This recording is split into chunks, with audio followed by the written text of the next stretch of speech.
नमस्कार, मैं पंडित Bhanu Pratap Narayan Mishra Dhumraketu Bhanu YouTube channel में आपका स्वागत करता हूं। आप जानते हैं मैं श्री गणेश कथावाचक हूं, ज्योतिष शिक्षक हूं और 12 दिन का एस्ट्रो मैनेजमेंट कोर्स उन लोगों को कराता हूं जिनकी ज्योतिष सीखने में रुचि है। दशहरा आ रहा है, विजयदशमी आ रही है। जिस दिन नवरात्रि खत्म होगी, 24 को नवरात्रि खत्म हो जाएगी, सुबह 25 की सुबह तक रहेगी, कुछ घंटे ही रहेगी। 8 बजे से सुबह वो पहले नवमी खत्म हो जाएगी और उसके बाद दशमी लग जाएगी। दशमी विजय दशहरा आपको और हम लोगों को बड़ा प्रिय है। इस दिन रावण, मेघनाथ, कुंभकर्ण के पुतलों में श्री राम का अभिनय कर रहा अभिनेता उस तीर मार के, बाण मार के, अग्नि बाण से वो जलाता है। तो बच्चों के लिए तो बड़ा हर्ष का विषय होता ही है, लेकिन हम सब के लिए भी हर्ष का विषय होता है। इस दिन असत्य पे सत्य की विजय होती है, इसीलिए इसका नाम है विजयदशमी। और विजयदशमी जो है वो ज्योति निबंध में लिखा है कि अश्विन शुक्ल पक्ष की दशमी को तारा उदय होने के समय विजय नामक काल होता है, जो समस्त कार्यों में सफलता प्रदान करता है। और कहा जाता है इस दिन मध्याह्न में, दोपहर में घर से जरूर निकलना चाहिए। और अगर इसमें भी श्रवण नक्षत्र युक्त सूर्योदय व्यापनी तिथि हो तो वो बहुत सर्वश्रेष्ठ मानी जाती है, अति हितकारी होती है। किसी भी मंगल कार्य को शुरू करने के लिए यह उपयुक्त समय होता है। छत्रपति शिवाजी, आपने इनका नाम सुना ही होगा, हम सब ने सुना होगा। हम सभी भारतीयों के लिए बड़े गौरव और गर्व का नाम है छत्रपति शिवाजी।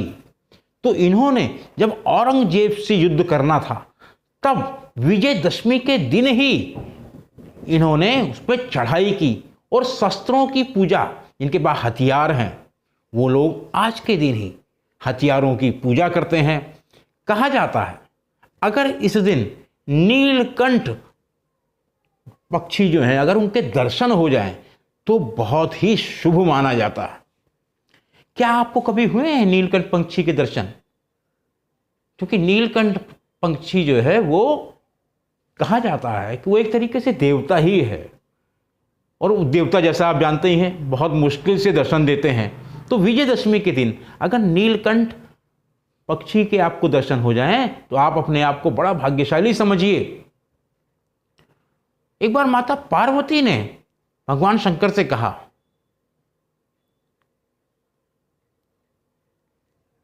कि विजयदशमी का क्या मनाने का तरीका है। तो भगवान शिव ने कहा कि इस दिन शत्रु से युद्ध ना भी करो तो भी जो राजा हैं, आजकल तो डेमोक्रेसी है, राजा तो नहीं है, लेकिन जो राजा हैं उनको अपनी सीमाओं का उल्लंघन अवश्य करना चाहिए।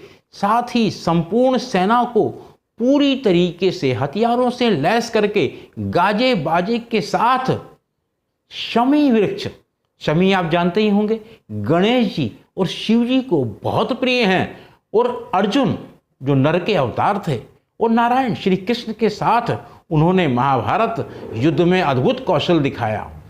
उन्होंने भी अज्ञातवास के दिनों में अपने सभी अस्त्र शस्त्र शमी वृक्ष के ऊपर ही गाड़ दिए। साथ में कोई मनुष्य इस पेड़ पे न चढ़े, एक मुर्दा भी टांग दिया, क्योंकि मुर्दे की जो बदबू थी उससे उस पेड़ की तरफ आने में किसी ने भी रुचि नहीं दिखाई, बल्कि उस बदबू से वो दूर भाग खड़े हुए। तो शमी की जो है अवश्य इस दिन पूजा करनी चाहिए।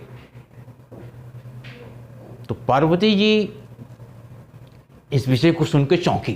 तो पार्वती जी ने कहा, तो पार्वती जी की उस उत्सुकता पे शिव जी ने कहा कि देखो, तुमको मालूम ही है कि दुर्योधन ने इस तरीके से जुआ खेलते वक्त कहा था, तब अर्जुन ने अपने सारे के सारे वृक्ष रख दिए थे। तो शमी जो है वो असल में देवता ही है, और भगवान राम ने भी शमी की पूजा की, तो शमी ने उनको आशीर्वाद दिया, कहा कि आपकी विजय होगी।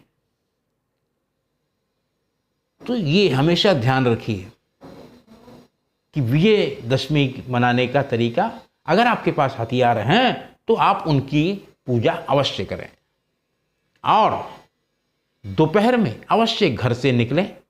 और कोई अगर नया कार्य प्रारंभ करना हो, क्योंकि इस दिन बड़ा अच्छा मुहूर्त माना जाता है, तो आप इस दिन अपना नया कार्य प्रारंभ कर सकते हैं।